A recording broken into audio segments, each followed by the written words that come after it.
Specific heat capacity of water. पहले heat का ऐसा मानना था कि जो हीट है वो एक फ्लूइड है। फ्लूइड किसको कहते थे? Which can easily flow, it is called fluid. तो पहले ऐसा मानते थे जो हीट है वो कुछ पता ही नहीं था। हीट कंसेप्ट जब नहीं था तब तो हीट को एक कैलोरिक फ्लूइड माना जाता था।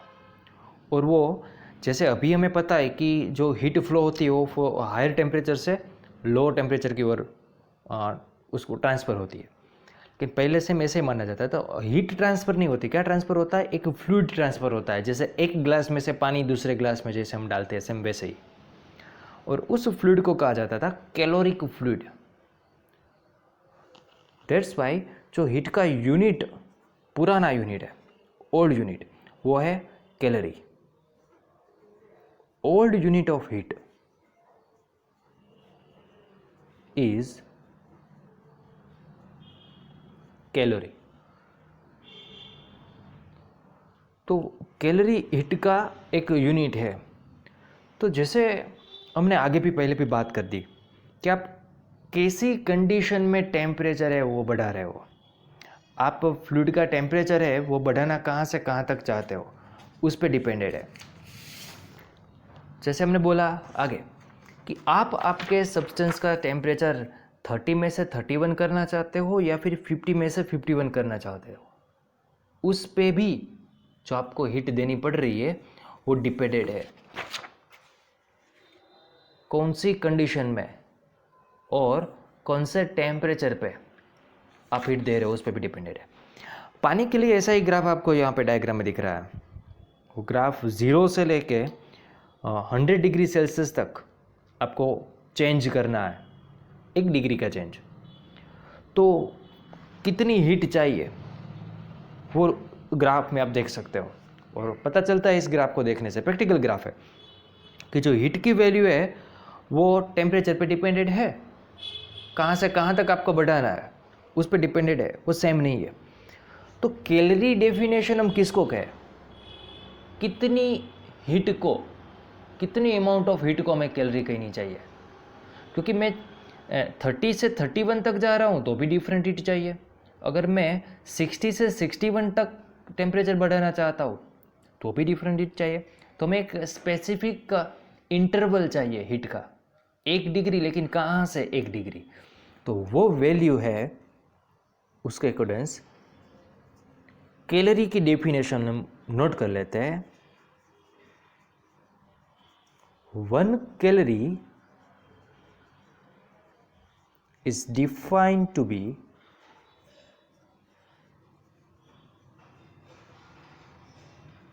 the amount of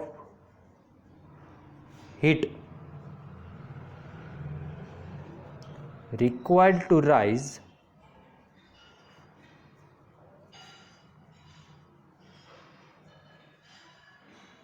the temperature of 1 gram of water from 14.5 degree Celsius to 15.5 degree Celsius. 14.5 में से 15.5 डिग्री सेल्सियस जो चेंज हुआ वो 1 डिग्री का ही हुआ। 1 ग्राम पानी का सिर्फ वो एनर्जी है, उसको हम कहते हैं 1 कैलोरी। बच्चों, स्पेसिफिक हीट कैपेसिटी पानी के लिए है वो है 4186 जूल पर केजी पर केल्विन। ये यूनिट भी आपको याद रखना है और ये वैल्यू भी। ओके, नेक्स्ट सॉलिड के लिए तो हमने स्पेसिफिक हीट कैपेसिटी की बात कर दी, हमने मोलर स्पेसिफिक हीट कैपेसिटी भी देखा। अब गैस के लिए यही बातें हम करना चाहते हैं। तो गैस में हम कितनी तरीके से, कितने वे है हीट को चेंज करने के, हीट देने के। 2 कंडीशन हम सोचते हैं यहाँ। हीट देने के 2 तरीके हैं और वो दोनों पे डिपेंडेड है। Condition under which heat is supplied. दो कंडीशन, एक बार हम उसका प्रेशर कांस्टेंट रख के हीट देंगे और फॉर सेकेंड टाइम हम वॉल्यूम है उसको कांस्टेंट रखेंगे। मीन्स फर्स्ट प्रोसेस हमारी आइसोबैरिक है और देन नेक्स्ट आइसोकोरिक प्रोसेस है। We can define 2 molar specific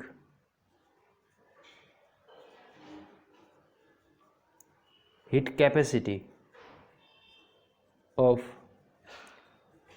ideal gas. First one is the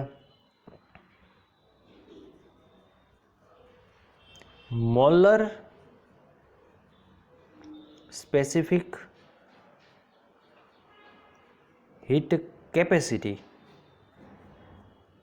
at constant volume। Molar लिया है, इसके लिए मैं सिंबल यूज करूंगा CV। अगर सिर्फ स्पेसिफिक हीट कैपेसिटी लिया होता तो हम सिंबल यूज करेंगे स्मॉल s। ओके, जैसे टेक्स्ट बुक है सेम वैसे ही। और दूसरे तरीके से हम उसको हीट देते हैं वो है molar specific heat capacity eight constant pressure, जिसका सिंबल हम यूज करेंगे वो है CP। CP means constant pressure. चलो अब हम एक रिलेशन है बहुत इंपॉर्टेंट, वो डिराइव करने जा रहे हैं। वो रिलेशन हम डिराइव करने जा रहे हैं, relation between CP and CV। पहले तो ले लेते हैं 1 मोल के लिए। For 1 mole of the gas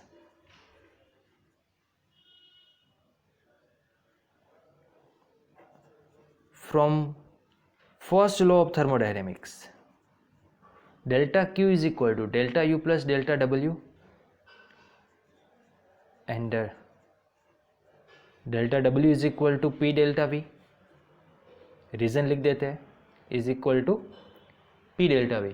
ये हमने प्रूव भी किया हुआ है आगे। अगर मैं कांस्टेंट वॉल्यूम पे इसको हीट दे रहा हूं तो क्या होगा? फॉर कांस्टेंट वॉल्यूम मैं इसके टेम्परेचर में चेंज कर रहा हूं वो है डेल्टा T जितना। कब? At constant volume. Then delta U by delta T कब किया है मैंने? कांस्टेंट वॉल्यूम पे,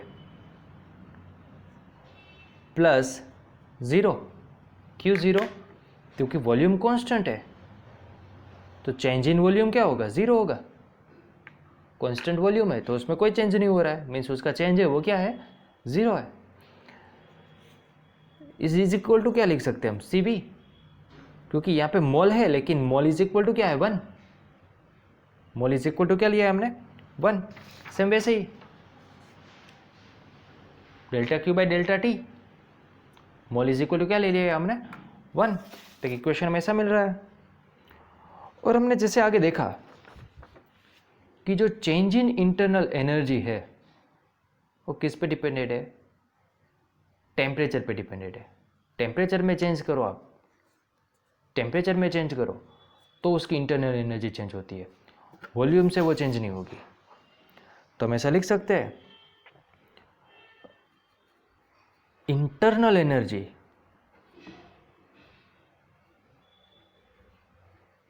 of ideal gas depends only on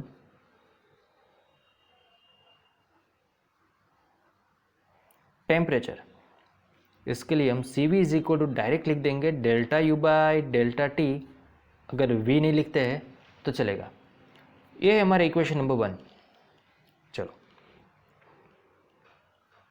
next, यही बात पहले हमने किससे की? कांस्टेंट वॉल्यूम पे की। हमने उसका स्टेट कैसे चेंज किया? क्योंकि इंटरनल एनर्जी है वो एक स्टेट वेरिएबल है, एक स्टेट में से दूसरे स्टेट में जा रही है। इनिशियल से फाइनल तक कैसे लेके गए हम उसको, कौन से पाथ से, आइसोकोरिक प्रोसेस करके। अब मैं जो प्रोसेस कर रहा हूँ वो एक आइसोबेरिक प्रोसेस है, दैट मीन्स कांस्टेंट प्रेशर पे इनिशियल से फाइनल तक ही लेके जा रहा हूँ। सेम वैसे ही देखते हैं फॉर्मूला क्या होगा। From first law of thermodynamics, law कुछ हमारा ऐसा है, तो अगर मैं उसका टेम्परेचर डेल्टा टी जितना चेंज कर रहा हूँ, means change in temperature heat के साथ, तो फॉर्मूला हमारा बनेगा delta U by delta T. Mathematically ऐसा बोल सकते हैं हम उसको, कांस्टेंट प्रेशर पे चेंज करें, that's why divide by delta T. P तो कांस्टेंट है, बाहर निकल जाएगा, तो चेंज कर रहा हूँ मैं किस में कर रहा हूँ, सिर्फ किस में चेंज होगा, वॉल्यूम में चेंज होगा, प्रेशर कांस्टेंट है। इसको हम क्या बोल सकते हैं, सीपी। बच्चों सीवी का और सीपी का फॉर्मूला क्या होगा, सीपी एंड सीवी का फॉर्मूला तो यही होगा, CV is equal to 1 by mu delta Q by delta T, लेकिन कब, कांस्टेंट वॉल्यूम में। And CP is equal to 1 by mu delta Q by delta T, लेकिन कब, कांस्टेंट प्रेशर पे। यूनिट भी same, molar specific heat capacity का ही unit होगा। आ जाते हैं यहाँ पे, तो हमें कुछ फॉर्मूला है ऐसा मिल रहा है। चलो अब आइडियल केस इक्वेशन याद करो।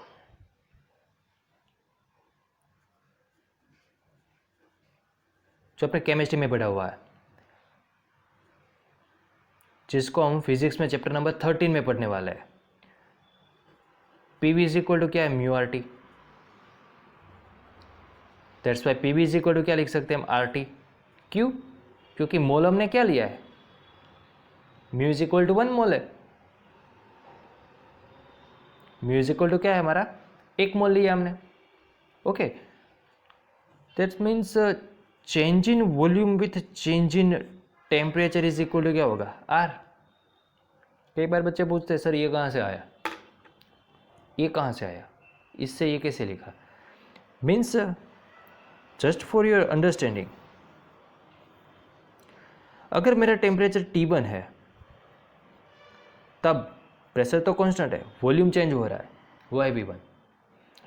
अगर मैं टेम्परेचर T1 में से T2 कर दूं, R तो प्रोपोर्शनलिटी कांस्टेंट है, तब मेरा वॉल्यूम हो रहा है, वो है V2।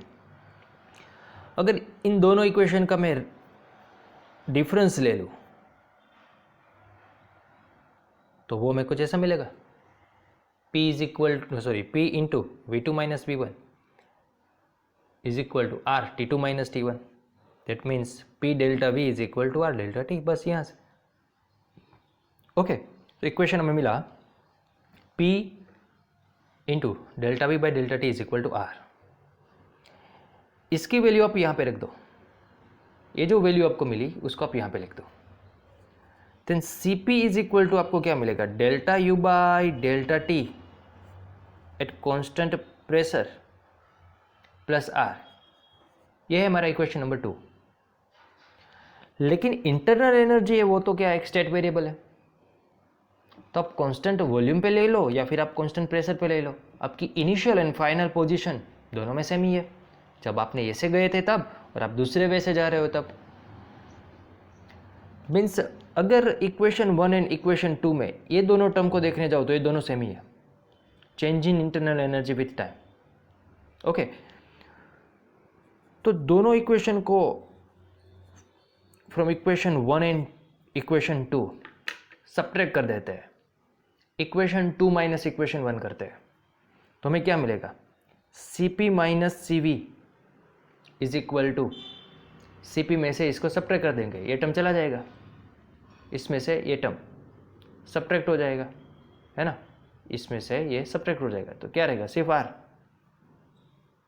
Is equal to R। बच्चों बहुत इंपॉर्टेंट मैथमेटिकल फॉर्मूला है, Cp minus CV is equal to R। किसके लिए, फॉर आइडियल गैस के लिए। ये बात हमने किसके लिए प्रूव की है, गैस के लिए हमने प्रूव की है। Cp एंड Cv क्या है? मोलर स्पेसिफिक हीट कैपेसिटी है at constant volume and at constant pressure. तो जल्दी से स्क्रीनशॉट ले लेना। Cp minus Cv is equal to R equation है, उसको एक न्यूमेरिकल के लिए कुछ डिफरेंट वे से डिराइव करते हैं।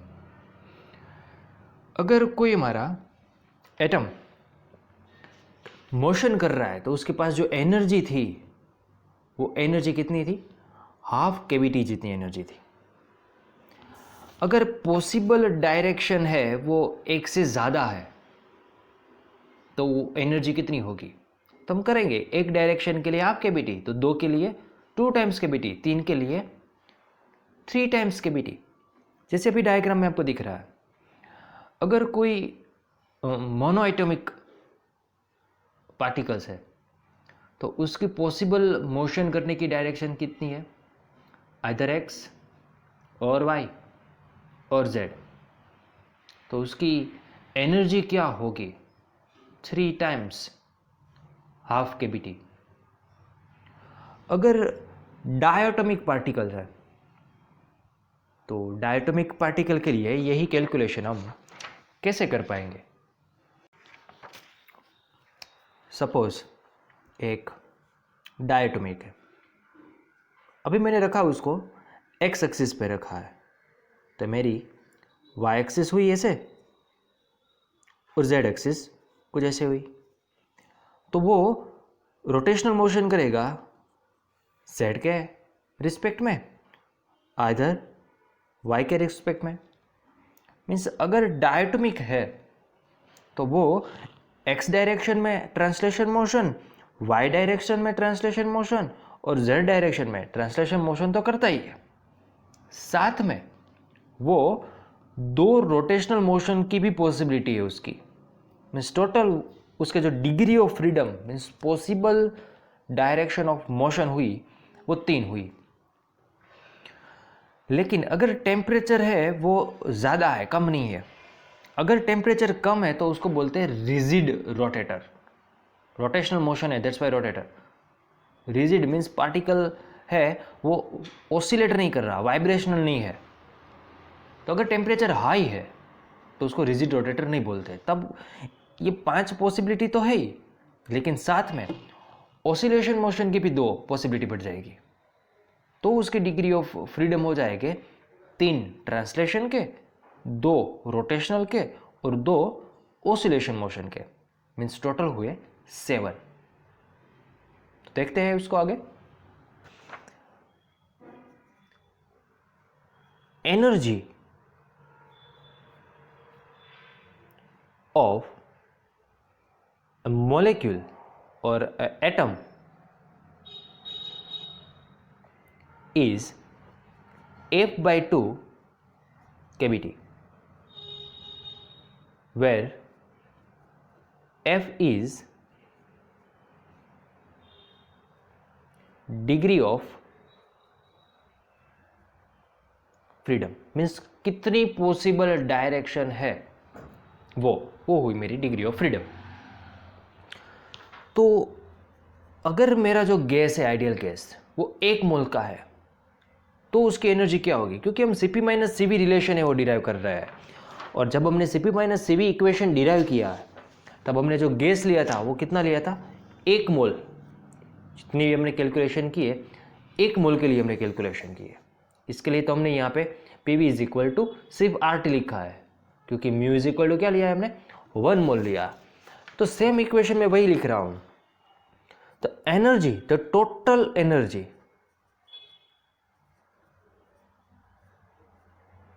इस टोटल एनर्जी को हम क्या कहते हैं गैस के लिए? इसकी इंटरनल एनर्जी। तो total energy of ideal gas off 1 mole is, क्या लिख सकता हूं मैं? एक के पास एनर्जी कितनी है? F/2 kBT। 1 मोल में कितने एटम्स होते हैं? एवोगैड्रो नंबर जितने। आपको पता है ना, Na into Kb is equal to क्या होता है? R।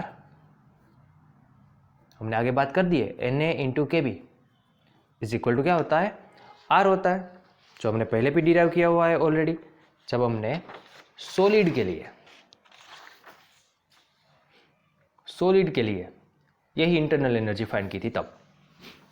चलो अब बात करते हैं Cp की और Cv की। Cv इज इक्वल टू क्या है, देखो delta U by delta T. मैं इसको क्या लिख दूंगा, D U by D T, है तो चेंज ही ना। चेंज को हम कैसे लिखते हैं, अगर चेंज छोटा चेंज है तो हम उसको डिफ्रेंशिएशन के टर्म में लिख सकते हैं, क्योंकि हमारी कैलकुलेशन यहाँ पे इजी हो जाएगी इसके लिए। दैट मीन्स अगर मुझे सी वी फाइंड करना है तो मुझे इस इक्वेशन का with respect to temperature differentiation करना होगा। यहाँ पे कांस्टेंट कौन है, एफ कांस्टेंट है, आर भी कांस्टेंट है।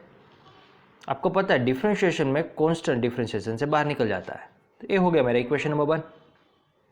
रही बात Cp की, मैं डायरेक्ट लिख रहा हूं Cp इज इक्वल टू, हमारे पास क्या रिलेशन है, from first law of thermodynamics हमें Cp इज इक्वल टू एक रिलेशन मिल रहा है। देखो ये रिलेशन है हमारा du by D T plus P dv by D T, यही मैंने लिख दिया। चलो तो यहाँ पे मुझे ज़रूरत पड़ेगी इसकी P D V by D T की, और D U by D T already मेरे पास है, D U by D T already मेरे पास है। इस इक्वेशन का विथ रिस्पेक्ट टू टेम्परेचर मुझे डिफ्रेंशिएशन करना है, तो वो आंसर मुझे मिलेगा F by two R plus. रही बात ये कहाँ से मिलेगा, आपको पता है ना P V is equal to क्या होता है, म्यू आर टी, जिसको हम बोलते हैं ideal gas equation, but here mu is equal to 1 mole, that's why P V is equal to R T. हम बात कर रहे हैं वो एक कांस्टेंट प्रेशर पे।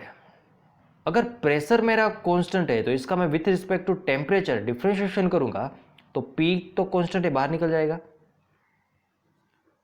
dV by D T is equal to R constant, जिसको गैस कांस्टेंट कहते हैं, और टेम्परेचर का differentiation with respect to temperature 1 होगा। तो हमें मिला P dV by D T is equal to R। इसकी वैल्यू यहां पे पुट कर देते हैं। चलो कुछ कॉमन निकल रहा है, हाँ क्या कॉमन निकलेगा, R। तो बच्चों ये जो इक्वेशन है ना Cp का, Cp is equal to F by two R, Cv is equal to F by two R and Cp is equal to F by two plus 1 into R. इसको आपको याद रखना है न्यूमेरिकल्स के लिए। फॉर एग्जाम्पल आप exercise का question number 2 देखो 12.2, अब आप सोल्व कर पाएंगे। हम इन दोनों इक्वेशन से Cp माइनस Cv कैसे फाइंड करते हैं देखते हैं। तो Cp minus Cv is equal to, Cp is equal to हमें मिला वो मिला F by two R plus R, और Cv हमें मिला वो मिला एफ बाई टू आर। तो Cp minus Cv is equal to क्या मिल जाएगा यहाँ पे, R मिल गया। तो आप ऐसे भी Cp माइनस Cv है रिलेशन डिराइव कर सकते हो। हमें इंपॉर्टेंट जरूरत थी इक्वेशन नंबर 1 एंड 2 की। ओके, अगर आप यहां पे Cp एंड Cv का रेशियो लेते हैं तो क्या मिलता है, इसको बोला जाता है गामा। जब हम आगे एडियाबेटिक प्रोसेस देखेंगे तब इसकी जरूरत है, और इस चैप्टर का लास्ट टॉपिक कार्नोट एंजाइम पढ़ेंगे तब भी इसकी जरूरत है। देखो Cp इज इक्वल टू हमें क्या मिला है, Cp इज इक्वल टू हमें मिला है F by two R plus R, और Cv इज इक्वल टू हमें मिला है F by two R. R तो कॉमन निकल के कट हो जाएगा, तो हमें गामा इज इक्वल टू मिलेगा F by two plus 1 upon F by two. अगर हम एलसीएम ले लेते हैं तो हमें मिलेगा एफ प्लस 2 बाई एफ।